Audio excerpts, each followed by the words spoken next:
Hi, good morning. This is the kind of mock-up that we've done. Obviously, because the wood has already been removed from the place, it's not as easily demonstrated as what we were running into, and I don't know if there was some confusion as per the issues that we were having. So what we did is we basically mocked this board up. We installed it as per the specifications that is kind of outlined. So as you can see, every board is marked within 2 inches of their end joint as far as where the staples are, and each staple, what we did is we stapled it 7 inches. I know the guidelines are 6 to 8 inches, but we kind of did one every 7 inches just to make sure it was kind of in and held into spec. The problem we are having is the ends on the joints essentially are falling off.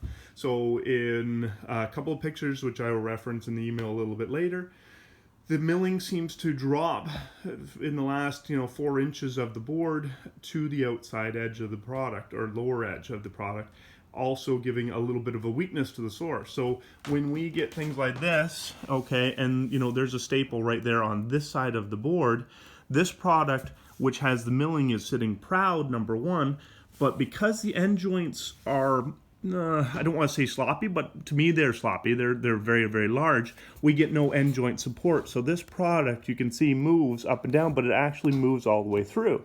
Now, if the product itself had a little more solid end joint, this would be like, much less of an issue because it would have something that would be locked on. But because of the gap or the width of the actual end joints, we have no support on the side. So when the milling's off like this, and you can see it bouncing on the side, okay, that's what's happening. This is the female side, this is the male side that has the staple on it. So the milling is the product sitting proud because of it.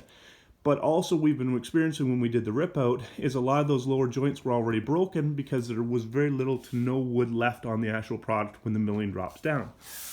There's another instance right here. So we have it basically, here's a 7-inch board. This is a 3-inch board that's beside it. And this particular product is also bouncing up the side. So you can see the actual flexing in the board itself. Again, because there is not the extra end joint product that's available, we're actually having problems because the milling here is an issue. This isn't helping because of the gap that we're having as far as the end joints go.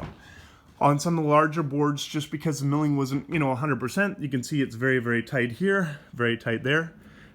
There's actually a staple right here, right here, right here, sorry, and right here.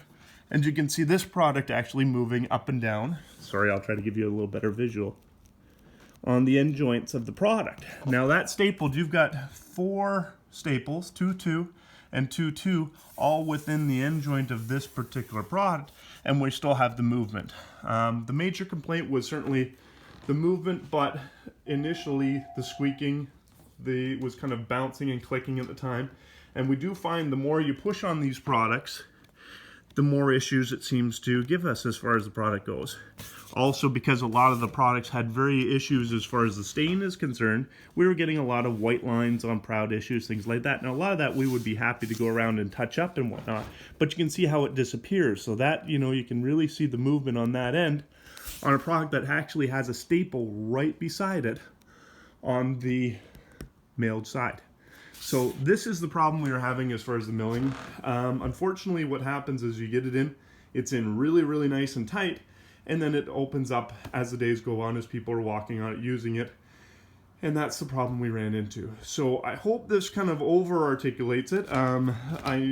We are having some issues. This is another idea. Sorry for the long-windedness of this email as far as the product goes, but this product is stapled down. You can see, if you can, sorry for the lighting, that this has got the staple, this is yet, but you can see the bouncing that's happening on the actual product, and this is a side joint on the actual product yet. Now, I fully understand this isn't locked into anything as well, but that's the problem we were having, is the milling is physically the bouncing, but with no support on the end joint, we can't actually physically get any support into this joint at all, and that's bouncing, and that's what was causing squeaking, cracking, movement in the floor.